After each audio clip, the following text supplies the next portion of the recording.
You are now tuned into the truth frequency. We are TFR. TFR. Truth Frequency Radio.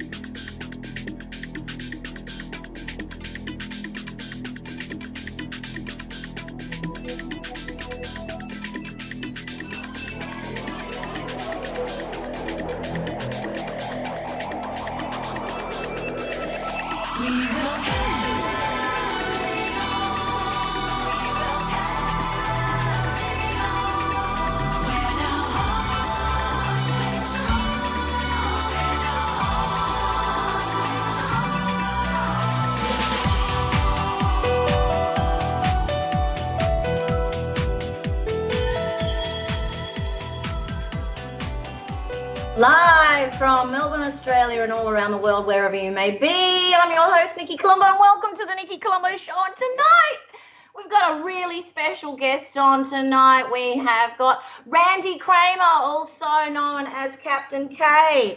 Randy Cramer, the Mars Defence Force. Randy Cramer, also known as Captain Kaye, reports that he spent 20 years as a Marine in the US Secret Space Program, SSP. His tour of duty took him first to an elaborate, secret, fully equipped base on the moon. Then he went to Mars, where he spent 17 years at a military base after a major loss of human lives during the battle between the military forces and native people of Mars. He was deployed back to the moon, where he spent his final 3 years as a military pilot. He recounts his story with striking and spellbinding details. So welcome to the show, Randy. How are you? Thank you, Nikki. I'm very thrilled to be here, and I am personally fabulous. Thank you. It's quite an introduction. It's wonderful to have you on, sweetheart. Now, you've got the most fascinating experiences. Do you want to start, how did this all start for you? I guess at the very, very, very beginning of the story. Do a bit of a summary.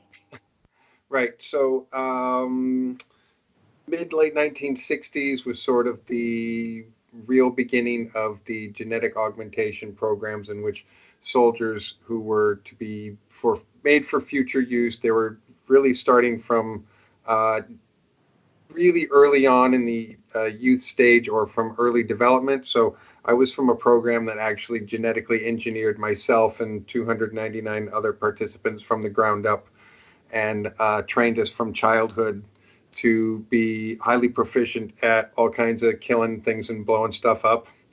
And then by age 17 was deployed for a 20-year tour, 17 of which I spent in the Mars Defence Force in the infantry. And the last about 3 years I got a promotion, got to go to flight school, was a pilot aboard the Nautilus in an air wing, which they still call them air wings, even though it's in space. Anyway, and yeah, that's the short summation of my life experience. I as you know, I can go on and on and on about specific stuff for hours, but I'd rather not just suck up time. So yeah. I know, sweetheart. Look, we've got 2 hours, so we've got plenty to talk about. I'm absolutely fascinated with the experiences of you actually spending time with the Reptilians, and they ended up turning out to be quite not as fierce and negative as what most people make out to be. So that was a really fascinating experience for you too. I think a lot of people will be surprised to actually hear that. So what are the main highlights that you experienced during these years when you were actually in the secret space program? Wow, that's such a good question. I mean, well, I'm just finishing up my volume 1 of my memoirs, which will pretty much cover the period of time that I was in the MDF. I'm looking forward to that being published very soon. I'm at the final stages of... What's the MDF? The Mars Defence Force. Right, okay, cool. Thank you very much. No, I'm sorry. I forget to sometimes... That's okay. I know what you mean, darling. It's just for the audience who... Oh, no, it's okay. No. I totally have to play this sort of yo-yo with myself, which is having talked about this like 10 bazillion times. Yeah. Right, but then always realizing that there's a certain number of people that have never heard it before, and I have to try and make it new for them. And still, even though like I've said it 5 million times, so now it's on me to just try and always be better at remembering how to present the story as succinctly and clearly as possible at first. But if you also know me, I love questions, so people can always take the conversation wherever they want to go by asking me specific questions, and I can, again, answer stuff for days. So Okay, I always, awesome. Well, I always I'm leave sure it up there'll to be you to something sort in of the like chat. decide what do you want to talk about. Oh, well, there'll be something in the chat room tonight, but once we start to get into more of your experiences, I'm sure there'll be questions that will come up, and with me too. But just, just for the audience, like with the secret space program and the Mars defense, a lot of people won't kind of, won't actually believe that all of this is kind of, and, and I'm not here to try and, push my beliefs on anybody else. They can believe whatever they want, but it's just interesting to gather everybody's experiences and respect that, because everyone has different experiences, and yours is just so off-world. Like, we have a lot of star seeds here and a lot of ET contactees and that, and so they kind of are up to date with what's kind of going on. So is there anything that you found interesting that you've never really touched on that other speakers haven't asked you about that you would like to talk about? Well, there was sort of two things in there at the same time. So I'll address the first one real quick, which was obviously secret space program, Mars Defense Force. What? Like, some people upon hearing that the first time are not going to necessarily know how to swallow that. So let me just unpack that super quick. So basically, depending on whose story you want to believe, sometime in the early 1940s during World War II, certain species began to assist the Nazis in a space program to develop essentially reverse engineered spacecraft, like flying saucer craft. And it wasn't long after that the U.S. and the U.K. Got involved in a program to design their own vehicles and to start their own program. So covert military space program really goes back to World War II. And when you just extrapolate the gigantic amounts of money that have been channeled into those programs throughout the Cold War, throughout the Vietnam era, into the 70s, 80s, 90s, where we know anywhere past the 1980s, we're talking about multiple trillions of dollars were being extracted from the general economy, the general budget, the black budget, in order to fund these programs. And after, 70 years, for people who have really just stopped to think about it, I can assure you that spending bazillions of dollars over 70 years, progress has been made. And so the only questions that people really have to ask themselves is, to what level has covert military space program developed itself? And so that's where people can have this debate with me if they want to about, well, I don't think they'd be advanced enough to do what you say they do. All right, that's cool. We can have that conversation. Or I can say, well, maybe they're even more advanced now than they were when, I was a soldier on the ground, because that's the rate at which I understand things are going at the moment. So just for anyone who's never really thought about it, let me just put it in those terms. We're talking about well over 7 decades, and we're talking about just ungodly, uncountable amounts of trillions and trillions and trillions of dollars over decades. And some of the smartest, most intelligent brains and engineers and scientists being put to the question to how to unravel a lot of these technological questions. Progress has been made, I guarantee. Yeah, we're not that silly, are we?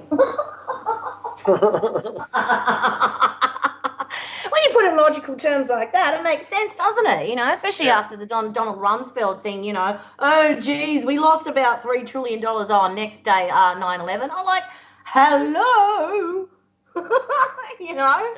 Yeah. When you start to do the math. It's just one incident, sweetie. You know what I mean? And like what you were saying before, when you put it in the perspective of like 70 years, it's like that was one slice. So you can imagine all the other slices, guys, out there. Yeah. I mean, it's an increasing amount of money. I would say that, post 2000, 2001, we're talking about money that's being taken out of the black budget and the general budget. It's probably close to $10 trillion a year.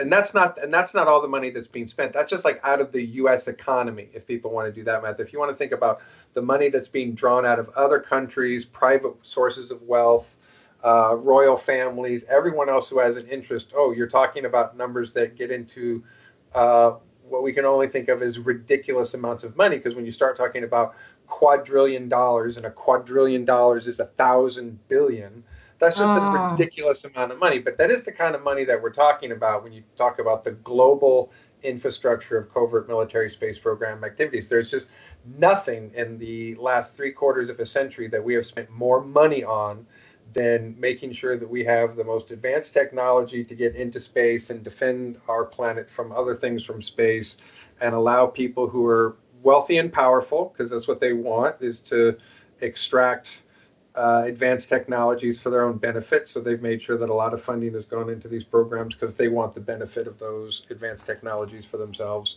which we think everyone should share it. We don't think that Absolutely. Some people should have free energy technology. We think that since we have it, everyone should have it. You know, Well, it would heal the earth, wouldn't it? well, You know? yeah, there's A really lot, not. and us as well. You know, I know those med chambers and everything like that. It would heal. So, what's your personal opinion about you know, most of us know what's blocking that, but I mean, do you think that's ever going to come out for the Earth, and that's going to, is that close, or are we thousands of years away before any of that is going to happen? What do you reckon? Yeah, we're definitely not thousands of years away. We're way at the other end of that spectrum between now and sometime in the near future. So, Okay. And I have discussed this with my brigadier on a regular basis, and he indicates from what the sort of consensus is among people who are sort of within senior positions around the world, within the top echelons that get to sort of participate in the decision-making process of where we're all going with this, as it were. I guess I have to sort of be a little vague about that, I guess. But according to those people, they've done the calculations, seen on paper, that we have like these critical short periods of times before we have some serious unravelings of the environment, society, the economy, and enough areas of civilization that we're looking at.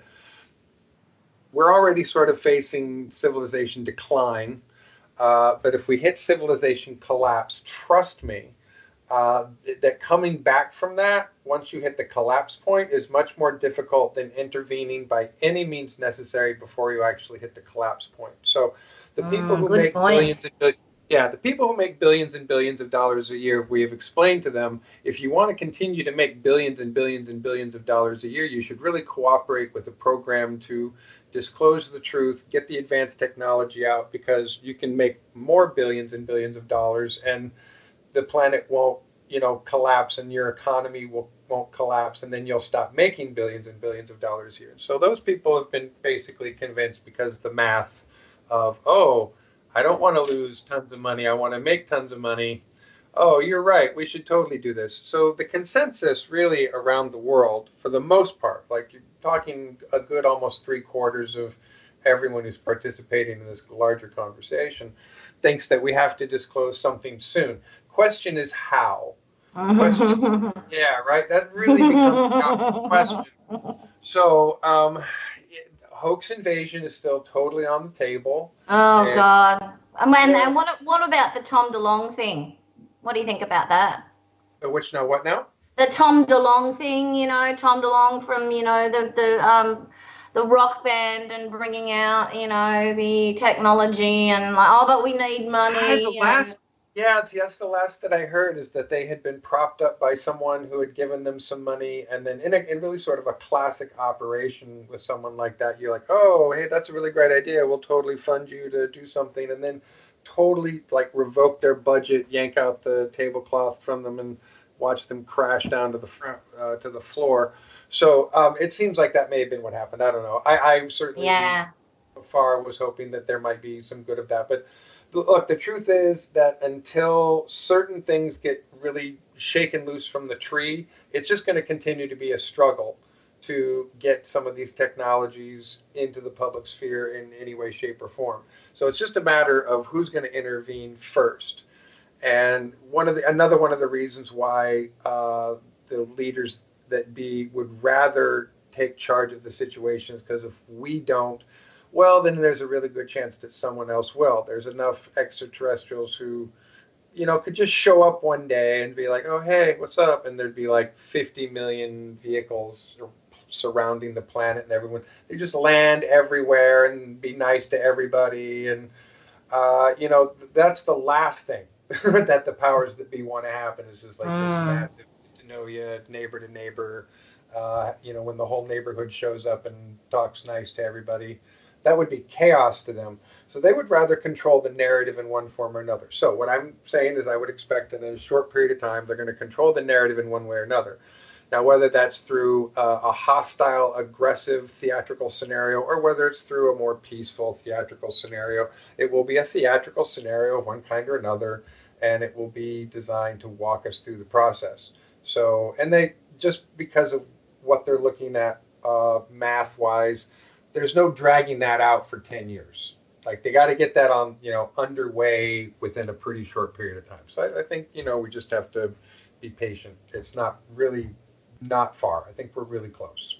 Oh, thank God, because, we all know that we have this technology on here, and we all know it, and it's like, and we see suffering, and we're like, why can't something be done a bit quicker, but I understand the problems and the entanglements that they have, because once this all comes out, then they're going to be asking questions. Well, how long have you guys had this technology, and how do you control, the population from being really pissed off the fact that, hey, my mum died of cancer 5 years ago, and you guys have had this, you can just see the implications of this nightmare that they've actually got themselves into a corner with, can't you?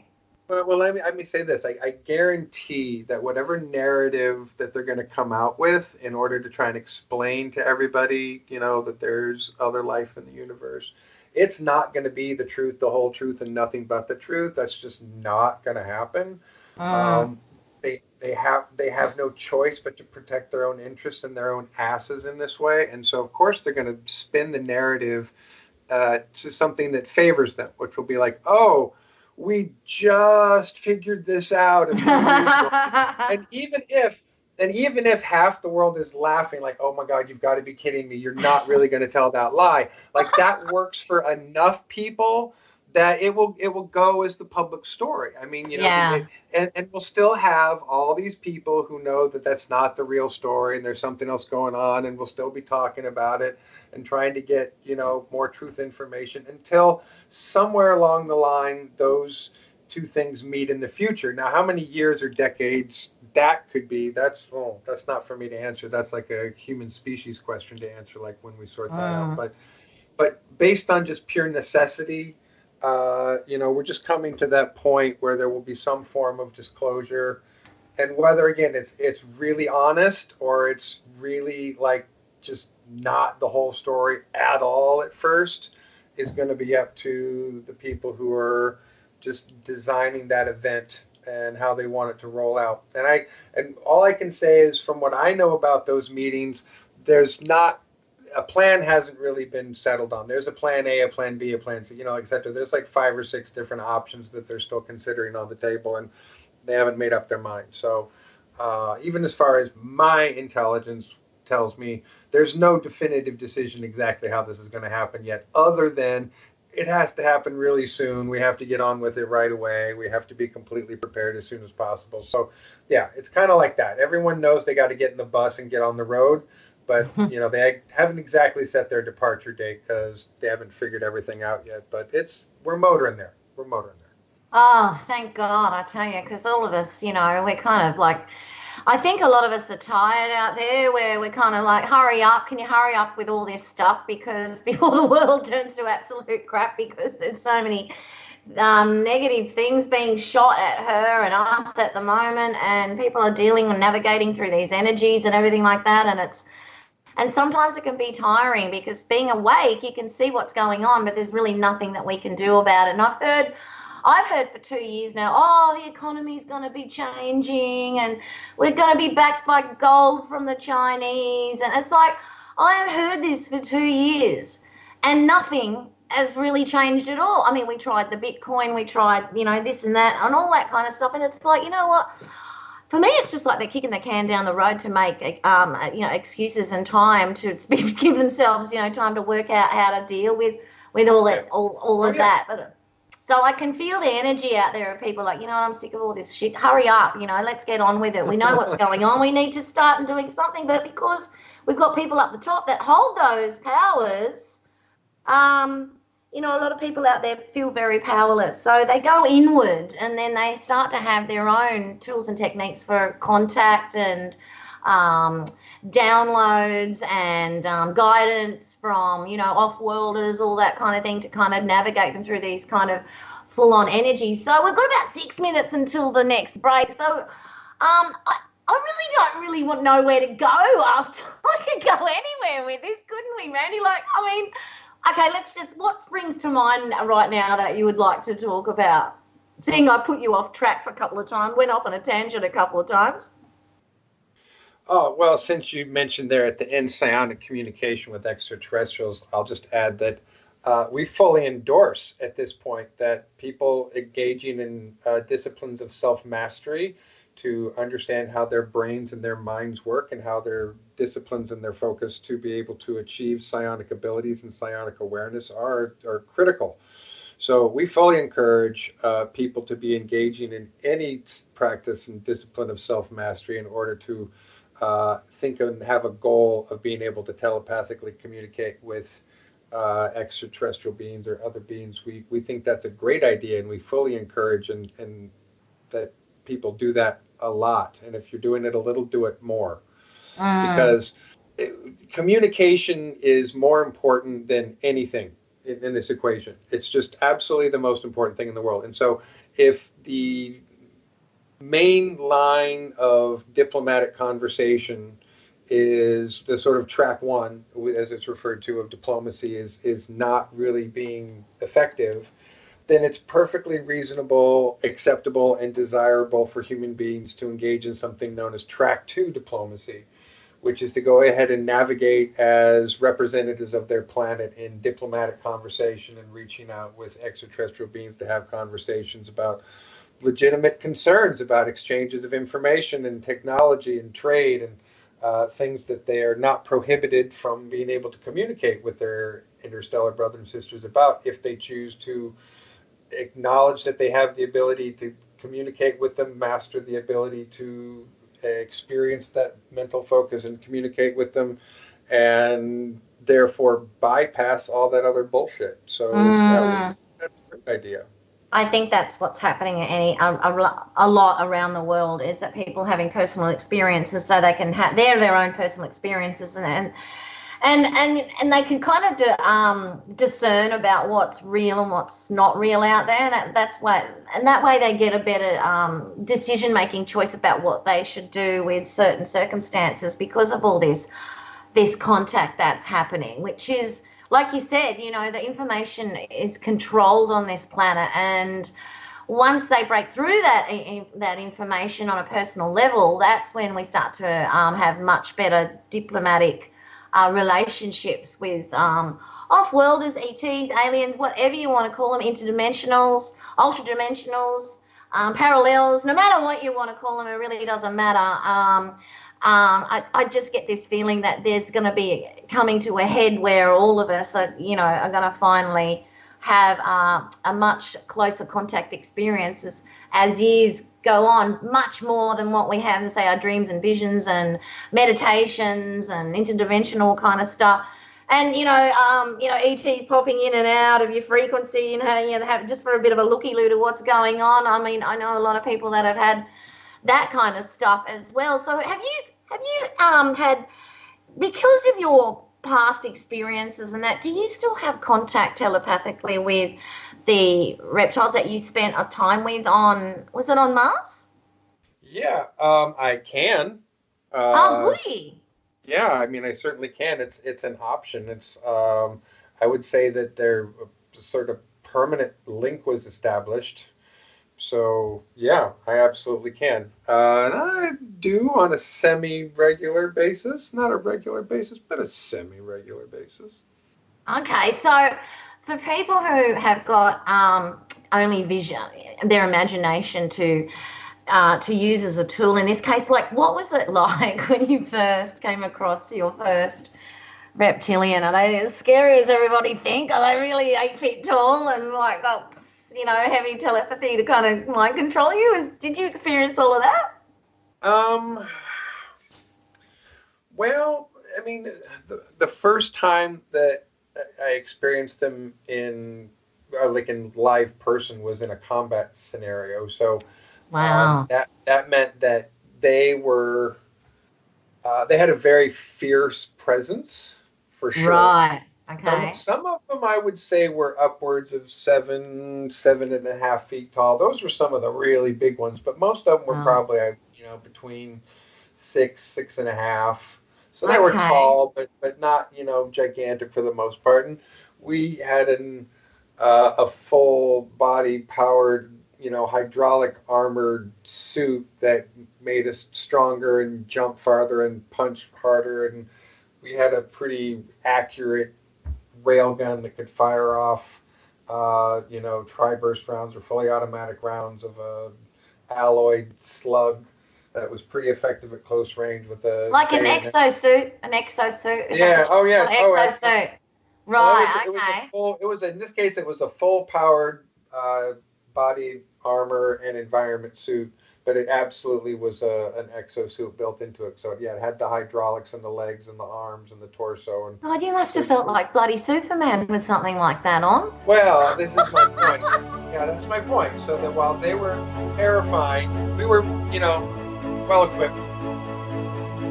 Okay, we're going to talk with Randy on the other side of the break, guys. So stick around because we're going to talk about the Mars Defense Force and the Reptilians and the battles and everything else that goes on in this crazy universe.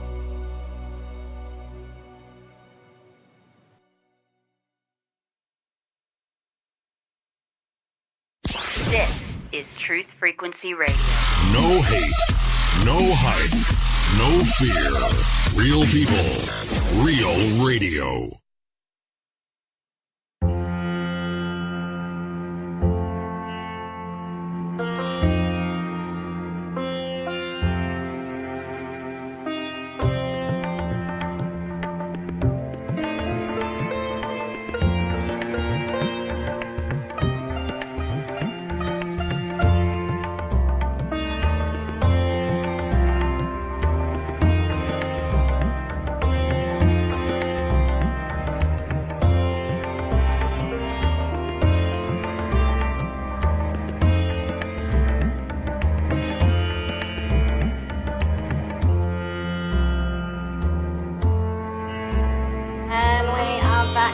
Break. And we are talking to Randy Cramer, also known as Captain Kaye, from the Mars Defense Force and on the Moon. And I'm your host, Nikki Colombo, and welcome to the Nikki Colombo Show. And we were just talking to Randy about his exoskeleton suit and how it probably made him feel like Superman. So, Randy, did you get a briefing on what the reptilians looked like before you went in there, or describe all that? How was that like? And what did you feel like when you first saw one?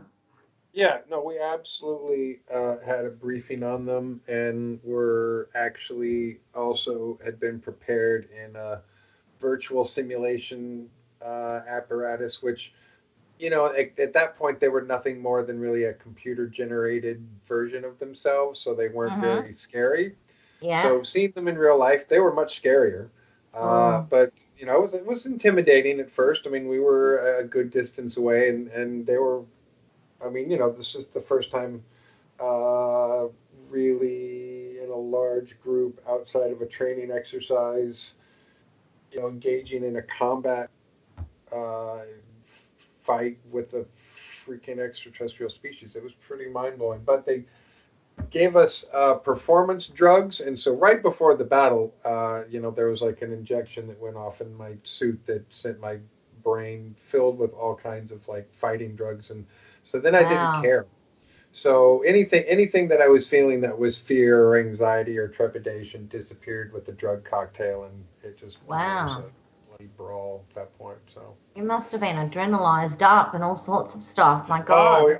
oh yeah, I mean, That stuff addictive or what? Is it like no, absolutely, yeah. It No, I mean, is. it was a real horrible just cocktail of performance drugs that make you feel light as a feather, strong as an ox, brave as a lion. It's like the movie Limitless.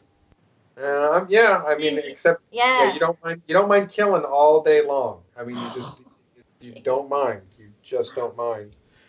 So yeah, it definitely it was I think a major contributor to sort of the general social psychological unrest within the division when I was there. I mean, it was Were they fighting for territory up there, or what's the story? Like, is it true? Like when we first went to the moon, and there was some reptilian spaceships in the craters. Did they really give us the finger and tell us to F off? Is that true?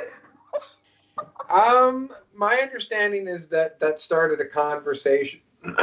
Started a conversation that got us to lease a portion of the moon. So that okay. So it was more of a protocol kind of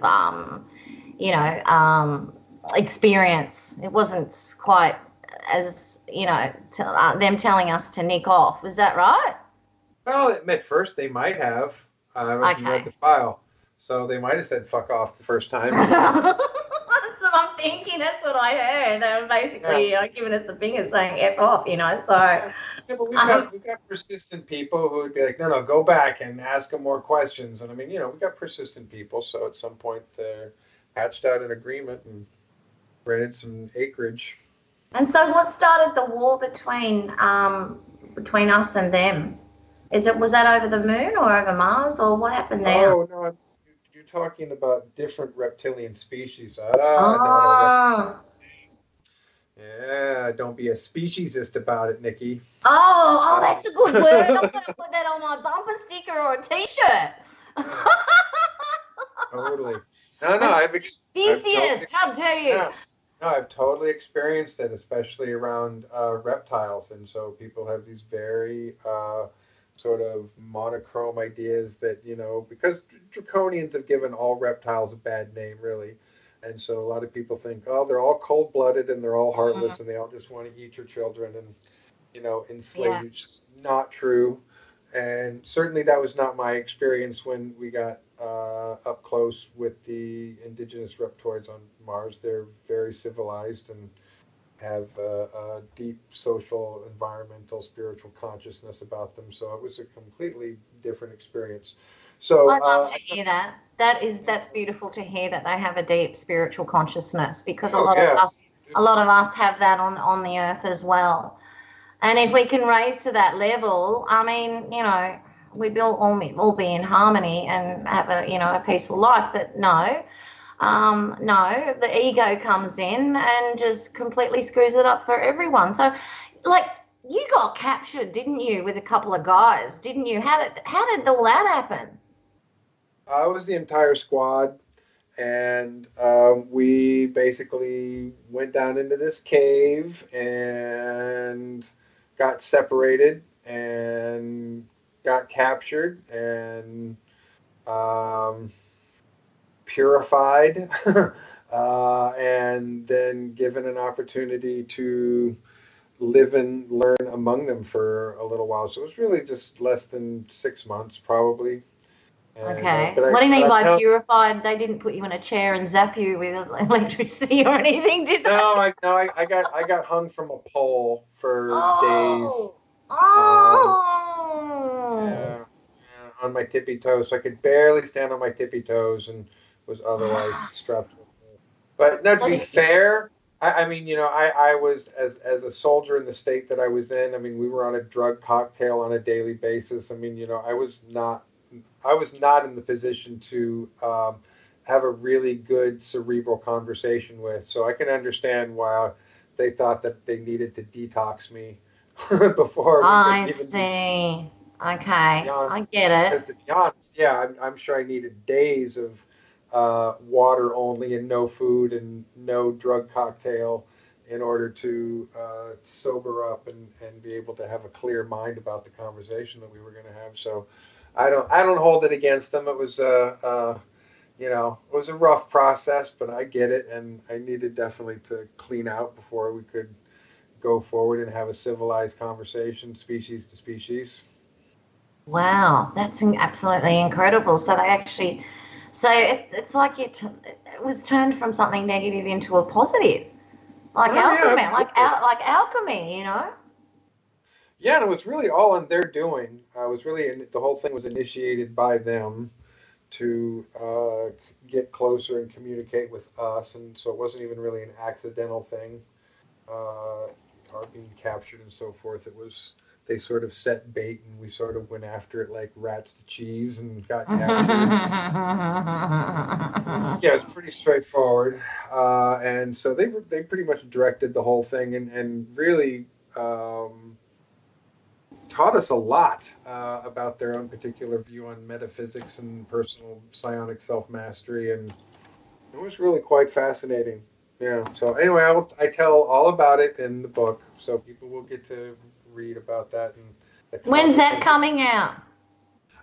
So I just finished with the final edit, so I now have to sit down and figure out what my size of my book is as far as centimeters, inches, top and bottom, so that I know what I have to set my print set for my margins, page sizes, blah, blah, blah, font size, all this technical stuff that I have to do that printers don't do. Printers just take your PDF file and stick it in a printing machine and print out your book and bind it and give it to you.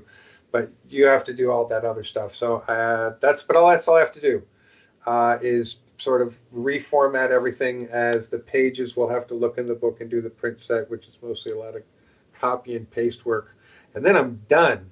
So super soon. You're gonna feel really good after that too. I can feel that. Yeah, I really finishing the final edit was the biggest hurdle. That was like the biggest hurdle, and I just finished that, and I feel amazing about it. So yeah, I'm super excited and super stoked to. And are you going to self-publish? Is that going to be on your website, or are you gonna? Is it going to be on Amazon, or what's happening? Yeah, we're gonna probably do independent publishing. It will be available on Amazon. We'll make it available via my website. We'll have a ebook, print book, and I'm reading the audiobook in my own voice. Oh, that's awesome. That's great for lazy people. So what's your website address while we're talking about this? Oh, sure. Yeah, it's www.earthcitizenconsulting.org, where Earth Citizen Consulting is all one word. Okay. And if people just Google Randy Cramer with a C or a K? C. Yeah, pretty much if they just Google me, it's like comes up as one of the top searches on my website. So, yeah. Excellent. Okay, you got that, guys. I'll get you to repeat that at the end of the show just in case you guys missed it. So, oh God, I don't know where to go with this. This is absolutely fascinating. Okay, let's talk about the moon. What happened with the moon, and how did you get there? Are they really jump moons? Did you go on a ship? Did they turn you into a light body? What happened there? Good question. And the answer is we took a TR3B, which is the black. Oh, I've seen those. The big triangle. Yeah, one of those. Oh, look, that was one of my first sightings, and I'm like, oh my God! Immediately I thought, okay, it is off-world or ET. Then I had to think about it later, and I went, oh my God, it could be back engineering ET. And then about a year later, someone sent me a link, and I'm like, oh my God, I've seen that.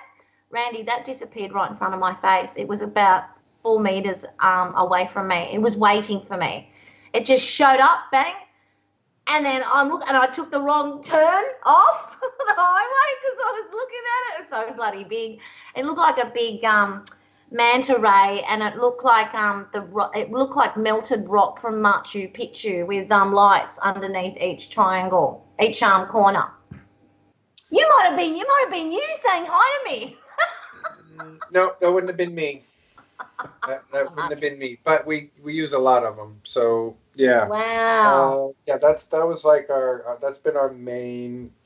We refer to it as the workhorse of the space program. So everybody Wow. uses them, and they're used a lot for shuttling people back and forth. So yeah, we took a TR-3B from the southwest United States to the moon, less than 2 hours, and then from the Less moon, than 2 hours. yeah, it was super short trip. It's less than 2 hours. Oh, wow. I didn't realize that. Yeah, the thing is hot. Wow. That's incredible. Yeah. And what did the Earth look like while you were in the ship? Yeah, I mean, it looked amazing. It got smaller and smaller. I mean, as you went away from it, it got smaller, which was really a surreal experience. And then we got to the moon, and after some central processing issues, boarded a fairly large transport that was, I want to say, like 5 stories tall, and several hundred meters, maybe even 400 or 500 meters wide, that had, my guess, based on the number of seats that were on the floor that we were on, that repeated several other floors, a few thousand people that they could transport on that thing. And so Wow. that ship, and then that ship took off from the moon, and then that ship took a jump gate to Mars orbit and came out, a few seconds later. So it was a pretty short trip. But because of the So number, they are using jump gates. say again. So they are using jump gates. They are using Stargate totally. jump gates. Absolutely, yeah. Right. Yeah, absolutely. Because I've heard there's a lot of them actually on our Earth too. Like there's a Stargate in, like Egypt, and one in Peru, and one in, Titicaca, and all those places. So you're confirming they're real. Oh yeah, I mean that there's the ones that the ships that we have pretty much make them locally. But yeah, you're also talking about the existence of a larger network of permanent jump gates that connect. Yes, I am. Yeah, the Stargate sort of network, which is same thing but done completely differently. So with those, with the Stargate system, you just have to know the frequency of the key to get to the door. Wow. Okay. I've heard that before, and you have to have a specific DNA and a certain consciousness to go through it. That's why they can't find the Akashic records under the paw of the Sphinx, because you have to have a certain DNA or genetic code or a frequency to walk through or go through some sort of portal there that leads to I'm not quite sure, but I know there's something there. That's what I've heard. What do you reckon? Now, I heard a story that says that they actually did collect the people that they needed to collect to get their DNA samples to open up the door into the Hall of Records. You know what? That's got a lot more logic than what I just said. That's, wow. Yeah, that's what I do too. My understanding of the story is when they got down there, past the tomb of Osiris, if you know the story, right? Yep. So past the tomb of Osiris into this other sort of, technical chamber, there were a series of reliefs in stone of people's, sort of like a relief in stone. It's like a bust of a person, except that it's not a bust carved out of stone. It's a relief that protrudes from a column. So apparently there were all of these reliefs of these busts of these people, these heads and sort of upper torsos of people who were known contemporarily when they found the site. So if those columns were put in there thousands of years ago, they were done so with the knowledge of who those people in the future would be at exactly the time that they would be discovered, and had their names and information about them, so that the people who found it would know where to find those people and bring them to that location, so that they could use their DNA sample to touch another fancy rock, so that everyone would set some other thing into motion that would then open some other doors and move some other force fields that they couldn't get past, and so forth, which apparently was done several years ago. So I can't necessarily report on what happened after that, but that Which is why there's so many wars going on. On those Stargate places, particularly in Iran, and it's, to me, it's like they're fighting over Stargates or something. They certainly are. I mean, I wouldn't say it's not the only thing they're fighting over. I mean, right. There's more layers to that.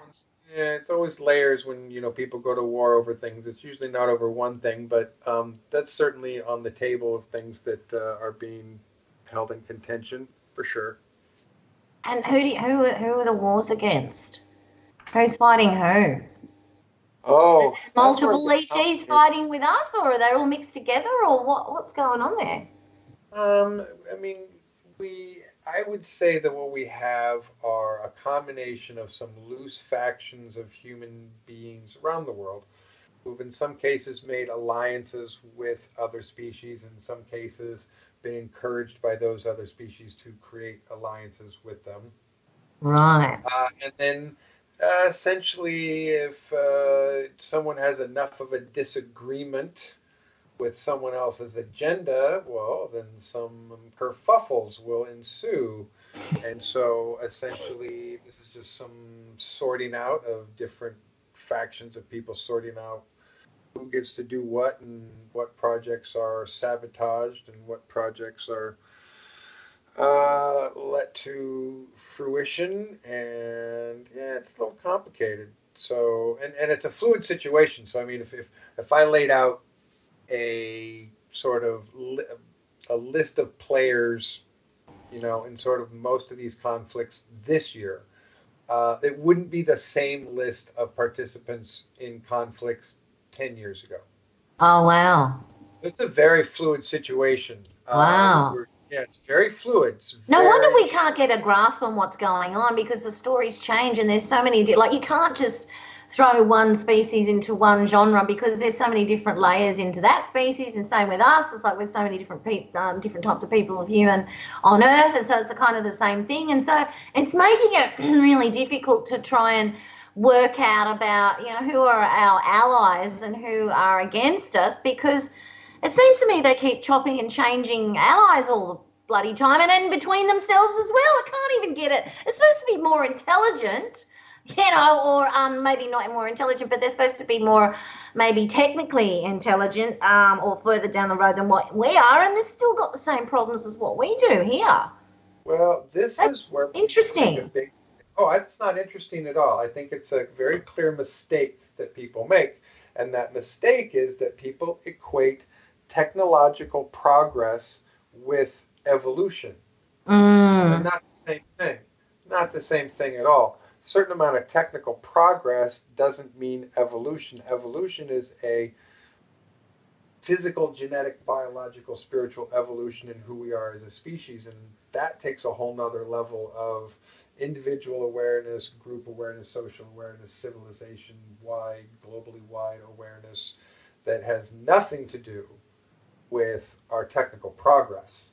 So equating technical progress and consciousness evolution is the mistake. Right. Okay. So there are some species out there that are technologically superior, but they're spiritually kind of bankrupt. Is that how you would kind of put it? Well, I would go another step further and say some of them aren't even that bright. Some of them aren't even that smart. I mean, some of them, just because of a few of their engineers have mastered some technological proficiency over some things, doesn't mean that the average citizen of that world, or the average intelligence of that world, is that smart or that bright, or that some of their leadership is that bright. In some cases, they are inferior intelligence to us.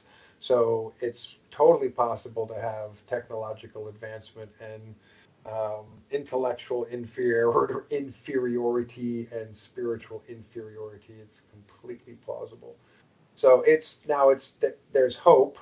There are some very wonderful advanced species who have chosen to make something of themselves over their millennia of lifetimes, millions of years of lifetime, and to evolve themselves in a consciousness and a spiritual manner. And they're pretty cool to hang out with, and they're fun to talk to, and they're all about helping everybody grow up and experience progress as a universe of beings experiencing progress instead of being held under tyranny or slavery or ignorance and darkness. So, who are you talking about there? Who have you got in mind that you're talking about there? Which have they got a name, these guys? I've personally encountered so many different species that I think that's the majority, to be honest with you, of species who are really, well, no, I just said that actually wrong. The majority of species who are more friendly than not friendly, but the percentage of that who I would say are spiritually evolved is, less than 20% probably.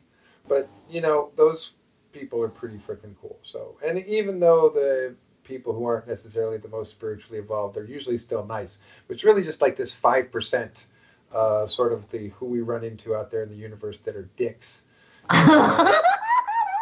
But 5% is a lot. It means there's a lot. There's a lot of dicks out there, but for the most part, like 95% of people that we run into, they just want to trade and talk stuff, or in some cases, shared knowledge, information, intellectually and or spiritually, attempt to enlighten us as a up and coming species. And we have been in the process for the last 7 decades having some pretty interesting conversations with those people, and those conversations just get more interesting as that list of species keeps growing and growing every year, and we continue to engage in more and more trade practices with species throughout the intergalactic community. So it's all going to sort of straighten out at some point, because the status quo cannot be maintained. So people should use the best of their positive thinkings and visualize positive outcome where we all get to, experience disclosure in this happy, wonderful, joyful way, and be part of the solution instead of whining about it and being part of the problem. Yeah, you know what? I'm all for that too, and I know I talk to a lot of people that are for that too, and it's wonderful that you actually bring that to everybody's attention today, because there's so much misinformation out there and so much fear out there. That people are kind of getting confused about what's, where to go, what to do, what to think about. There's just so much distortion out there. So it's great that you brought that to the table, and there's hope there in the future for diplomatic relations with off-worlders where they're actually spiritually advanced. And you know what, it makes me feel I can't help but my ego at the moment, and I'm aware of that right now, but I feel a bit uplifted with my ego now, because that's such positive information that you just told us, because I do come across a lot of people with a lot of negative stuff, and I can see the program going on there, and it's like, I don't have days and days to spend with them, or even the energy to actually bother to try and convince people about that, because it's not really about that. It's about your own guidance and your own, going inside yourself and listening to your own intuition, and then you'll be guided to the right information that will help when all of this comes out. So we've got about 40 seconds till the next break. We're talking to Randy Cramer and Captain Kaye. How did you come up with that name, just quickly? It was a random thing that came up. The first interview that I did with Michael Sala, I was not totally sure if I was ready to start using my real name yet. I knew I was gonna, but I wasn't sure. And he actually came up with it on the spot. I didn't even come up with it. It was his idea. So blame Michael Sala for that one. Okay, that's what I wanted for the story. Good old Michael Sala. Okay, we're talking to Randy Cramer. We're going to be on the other side of the break, and stick around, guys. I'm your host, Nikki Colombo, and welcome to the Nikki Colombo Show. See you on the other side.